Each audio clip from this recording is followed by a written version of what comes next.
Inside the Deck is brought to you by CoolStuffInc.com, the best online retailer for Magic the Gathering singles and sealed product, and GatheringMagic.com, your place to explore the game.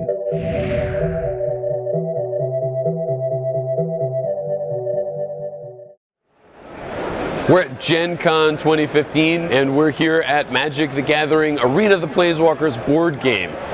Arena of the Planeswalkers is a new board game by Hasbro Gaming and Wizards of the Coast, and it takes place in the Magic universe. And the idea is that you're going to be playing with Planeswalkers, summoning creatures, casting spells, playing smart, maneuvering around the battlefields, going up and standing on glyphs and powering up your armies and destroying your opposing Planewalkers. It just seemed like the time was right to do this. There's been a real big resurgence in tabletop gaming, and there's obviously Magic is as popular as it's ever been, so it's just made sense to do it now. Well, the first thing that you do is set up the battlefield that you want to play on. So the battlefields are for head-to-head, one-on-one. There's a 4-player battlefield that has 2 teams of 2, and there's a free-for-all battlefield that's 3 to 5 players. So that's the first thing you do. After you set up the battlefield, there's starting positions for your Planeswalkers. Now, you're going to choose what Planeswalker you want, and you're going to take all of their creatures and spells and army cards. Okay, I put them in my area, right? I would shuffle my spell deck and get ready to play.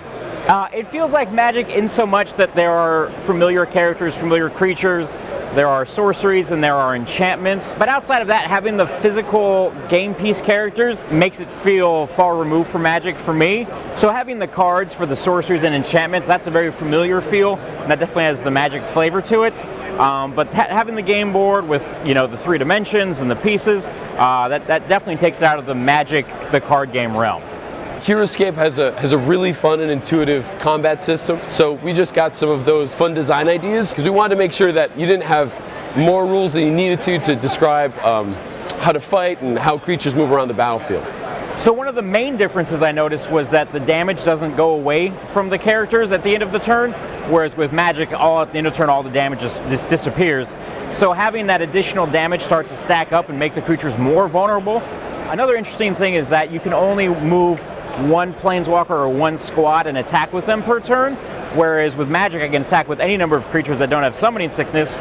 So it made having to position my creatures for attack and defense unique, as opposed to knowing just where I can attack and if I need to defend at all in a normal game of Magic. We are excited to say that there are expansions going to be coming out for Arena of the Planeswalkers, the board game, and stay tuned. Everything that you need to play is right there in the box, and with the expansions that we want to have, it's the same type of thing where you'll be able to see exactly what you get, and it just will help build out your experience. I was very impressed with the game, how they took the 2-dimensional Magic the Gathering card game and then turned it into a 3-dimensional fighting game. And yeah, it was exciting to have familiar spells, familiar cards I could cast, whether the sorceries or the enchantments, and I really can't wait to play it again.